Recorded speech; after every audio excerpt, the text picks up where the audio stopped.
Le Togo a perdu une grande figure engagée pour son dévouement et son engagement à la cause de la paix, de la réconciliation et de la justice sociale.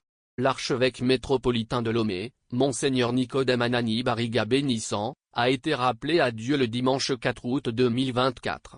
72 heures plus tard, le président de la République, Faure Sozimna Gnassingbé a reçu au palais de la présidence à Lomé, une délégation de la conférence des évêques du Togo, c'est.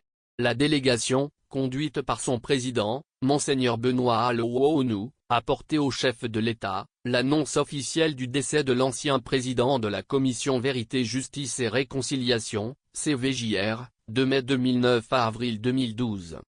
À l'occasion, le chef de l'État a adressé ses sincères condoléances ainsi que celles du gouvernement, à la conférence des évêques du Togo, au clergé, à la famille du défunt, ainsi qu'à l'ensemble des fidèles catholiques. Il a en outre rassuré l'AC de sa disponibilité, pour l'organisation d'obsèques dignes de l'illustre défunt. Face à la mort, toutes les adversités se taisent, dit-on. La célérité avec laquelle l'audience a été accordée à la conférence des évêques du Togo est fort appréciable quand bien même cela rentre dans les missions républicaines de la fonction présidentielle. Et cela ne doit pas être à géométrie variable. Malheureusement dans une gouvernance hors sol, on en enregistre au Togo.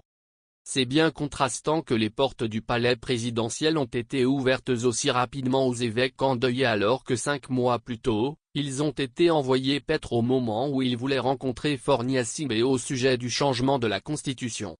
Au terme de nos échanges, 21 mars, nous avons jugé opportun de demander une urgente audience auprès de son Excellence Monsieur le Président de la République pour lui faire part de nos questionnements et réserves. Ceux-ci portent essentiellement sur 3 points, à savoir l'opportunité ou non de faire cette modification, l'opportunité ou non du moment choisi, la procédure adoptée.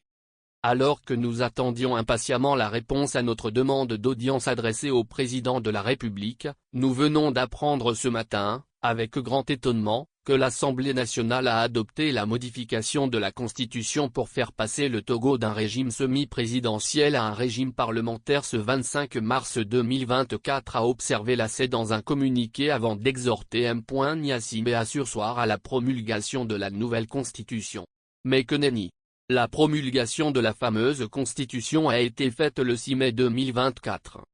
Pour un sujet aussi crucial qui engage la vie de la nation, le successeur de Eyadema qui s'est pourtant beaucoup appuyé sur l'Église catholique pour couvrir son accession sanglante au pouvoir en 2005, a tourné dos aux hommes de Dieu.